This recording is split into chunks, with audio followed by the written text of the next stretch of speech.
What is yoga? As a way of life. Way of life, very good, yeah. Union. Union, yeah. That's more the Sanskrit. You can just say anything general, doesn't have to be like a practice. practice, very good. Yeah. Atma ka Paramatma se milo. आत्मा से पर आप तो सीधा हो जाए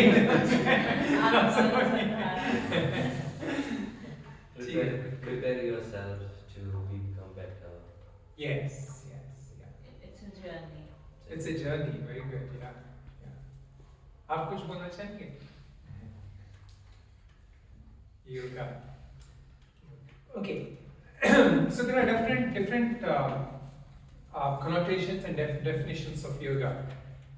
The yoga that you all have been practicing here and which is more popular is what is called as Ashtanga yoga or Hatha yoga. So that is involves more using the body and also the prana as a means to quieten the mind or work with the mind. But the most important aspect of yoga has to do with mind. And this is why one of the Yoga Sutras, one of the many most important Yoga Sutras that is taken as a definition for yoga, comes from Patanjali Yoga Sutras. And that Sanskrit I will first say and I will translate it. It is called as Yogas Chitta Vritti Nirodha. You all are familiar with that, right? Which basically means is yoga is a cessation of thought mind modifications, or yoga is a quietening of the mind, or yoga is this point where the mind reaches naturally this state of quiet. And then following that, right after that, Patanjali says, Tada Drishtu Swarupa Avasthanam. Says, what that means is, after that you reach a state of being an observer, you can say. A state of natural swarupa, that is our natural state, that state of being, that swarupa. But now this is, and then like there's one more Yoga Sutra, the fourth one, where he says, Vritti Swarupya Mitareta, Vritti Swarupya Mitaratra, which basically means like, otherwise if you don't establish in your natural state, what is this state? It is a state of continual activity, continual thought process. Which we are all familiar with. Like, so just a little sideway. There was a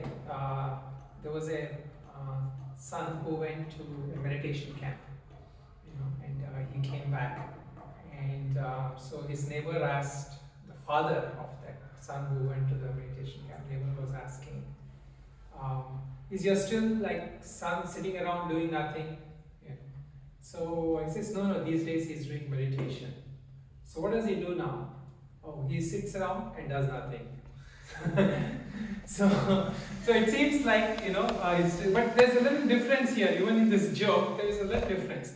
So the first time when you are sitting around doing nothing is what is called as a tamasic state, where you are like just led away unconsciously and doing nothing.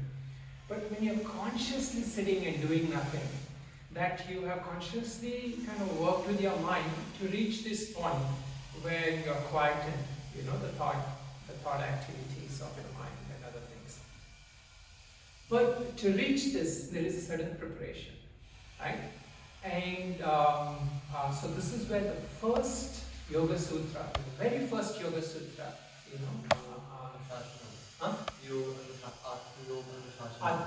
what is it again? Atha Yoga Anushasana. Yes, very good. Atha Yoga Anushasana. It is like Atha is one word, Yoga Anushasana. That is the other word when you break it up. Okay, so basically what that says is, and here begins the practice of yoga or the discipline of yoga. And what is that here means? Present. Present, yeah.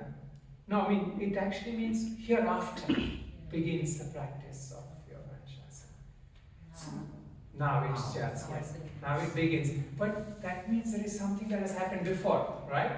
So when you're saying now this starts, that obviously says that there's something that has happened before. And what is this that has happened before? And that you can ask yourself, like, what has made you all come here, right? Now this process, I'm going to use another text for this. This is called the Yoga Vasista, and here they define 3 processes, where one comes to the point of preparation, or one comes to the stages of yoga. Okay, and see, the first step, what they mention here, is that you need to have this intention. And what is this intention? It is this intention to turn the mind, which is naturally directed outward, towards activities, towards goal seeking, towards efforts, in the world, seeking pleasures, to that where it is reaching this inner state of quietness. And you might ask, like, especially most of you are young people, like, what does that make a difference? I just want to be happy, I want to have fun, and things like that. Now, here is what happens, that the fun that we get from senses, from the objects of senses, like through our ears, eyes, and nose, smell, taste, and all that, right? Now, these objects, if you really look at it, where do you experience the joy of that? In our Huh? heart. In our mind. In your mind. Very good. Yes. Can you say how or why you said in your mind? Like, why do... The answer is correct, yeah. But I'm just... I think our thoughts, we put our happiness in things and places, people like yes. that. So we think we'll do something that will make us happy. Yes. In a way. Yes. So it's like... Yeah. So this is what in philosophical terms, I'm just going to, same thing what you said, put it in. We feel that our happiness is basically based on 3 things. One is what is called as this Desha Kala Vastu. It is there at certain time, certain place, or in certain object. Yeah. But if you really look at the nature of this, these all have limitations. So what you experience today, like if you had this beautiful gulab jamun or pizza or whatever, right? It is at that moment, right? It is in that moment, that place, that time, at that object. But that is limited. In the next moment, it is not there, right? But that experience of that lingers on. And that, where is it lingering it on? Where is it? In our mind. So this mind is the place where we actually experience that joy. So even this memory of that gulab jamun, or tomorrow when you go back, like some good moments you had here, where will you experience that? Yes, you'll experience that in your mind. So the mind becomes the place where we actually is the place where all these joys, sorrows, and everything is experienced. And so this preparation of this mind, right, is the first thing. And to do that, we have to have this intention where we turn away from looking at objects or sense objects alone as a place of our joy to this turning within. And the second part of this is what is called as this Shubhecha, Shubha Icha. This is one of the first aspect, one of the first steps. It is this thing where you are actually wanting to have the deeper well-being of yourself. Not just of yourself, but also of your loved ones and everyone around. This intention arises in your mind that, may I be happy? May people around me be happy? Because you realize that happiness in itself is the most precious thing in the world. It is not so much that car that we want to have, or this video game we are having. Because what happens is, assume that you have a favorite movie. I don't know which movie is the current favorite movie, but assuming whichever one is a popular movie, right? And you're craving to watch that movie, but you're tired at night, then you're feeling sleepy, and somebody says, "Come, let's watch this movie." Even though that is your favorite movie, that object is so pleasurable. What you want to do is you want to sleep, you want to take rest. So that is why, like it is not the object that is important, it is really that mind. And if you cultivate this positive intention, then the turning around happens. That switching from the mind which is looking outward into objects as the source of happiness to turning inward and looking out, working with that mind itself. And then this thing of limitation of Desha Kala Vastu no longer becomes a limitation. You can have happiness anytime, anywhere, with anything, at will. And so this is the sense of independence that we get when we work with the mind. And so the preparation for this is also given in how we go through this process. Okay, and you all are familiar with this, but I will just write it down also. But I'll talk briefly of a second part in this, what I call as Shubhetsha. The second part, what you have actually done in order to come here, unconsciously or consciously, is called as Vichara. Okay. Anyone knows what Vichara is? Thought process. Thought process, yeah. Vision. My goal. Goal. Think about some Yes. Imagination. steps. Imagination also, yeah, is part of it. Steps, yeah. Anyone, Vanessa? Oscar? Thoughts, thinking, yeah. You can say thoughts, thinking, so imagination. But see, what Vishara is very similar to what we said in our prayer. We said in our prayer, Asatoma Sadkamaya. May I go from unreality to reality. Intention. It's intention, but it is this process of discernment or discrimination, you can say. You are moving from what is real, what is unreal to what is real. What seems like darkness, a place of unhappiness, to wanting to move to a place of happiness. You are discriminating between what is like fleeting, impermanent, and temporary to what is lasting, what is more value for you. So this is a discriminating process. And you are doing it because even the moment you choose to come here to Arogya Yoga School in Rishikesh, leaving your home and giving the time here, you have prioritized that something here is deeper. Something that I get at Arogya here in Rishikesh is deeper than what you are getting at your home. You unconsciously done that. But what our Yoga Sutras and what Yoga Vasishtha and all are saying is, if you learn how to do it consciously, you can speeden this process. And this is where again like some of the teachings like of ancient India, such as like the teachings of Buddha and all that, where he said like everything in life that you see relatively, it is impermanent. So if you invest your happiness in those objects, like as we were talking before, like if you just invest your happiness in places, people, situations and all that, and not in your own self, then very soon, sometimes sooner or later, you're going to be disappointed. So understanding this, just having an idea of this is a good starting place. Okay. So now I will outline to you these steps. Okay. The steps is very clear. You probably are familiar with this. The moment I write the first one, maybe most of you, I'm going to write it in English.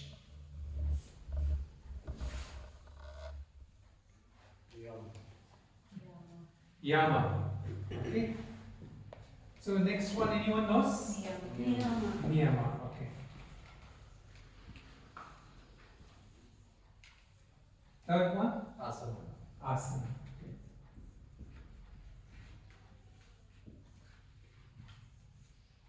Next?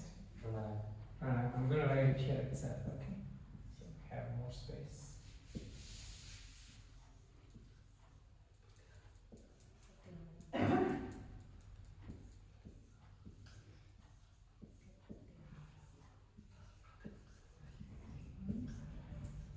Okay, the next three.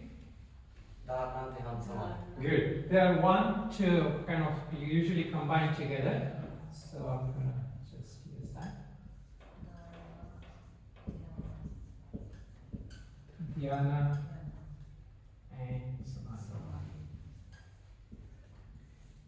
Now you might say, Swamiji, we started with wanting to talk about this, right? Dhyana. But then why are we talking about all these other things, right? And this comes back to our first Yoga Sutras, which is Atha Yoga Anushasanam. So the unless we have that necessary preparation, you can't get to the heart of yoga, which is yogas chitta vritti nirodha. So to get to that, we have all this preparation that's going on. And this preparation, which is yama niyama, which is the right way of living, which also we talked about now, having this right intention, all this turning of the mind, like the discrimination and all that. And then the biggest obstacle for us is the body. The body doesn't want to sit. The body has so much whether, especially at younger age, at my age, it's not so much of an issue with that, but like the hormonal activity of body, the adrenaline is running so high, right? So you want to do a lot of stuff. So that is where the yama, the asana, pranayama. So from this point of pratyahara, the whole kind of energy that was directed outward starts directing inward, where you're trying to change and quieten this mental processes. Okay. So here, let me just come back to this. Now, so here what happens is, to give you an illustration, when we are going for a race, you're standing at that point, and there is persons with a still or whatever he says, ready, set, go, says, right? So that is how we are all trained. Moment, okay, wake up in the morning, do this, okay, what do I do?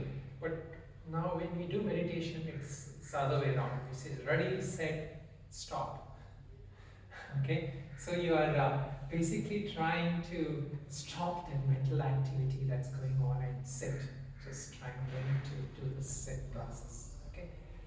So here, now we will actually do this a little practically.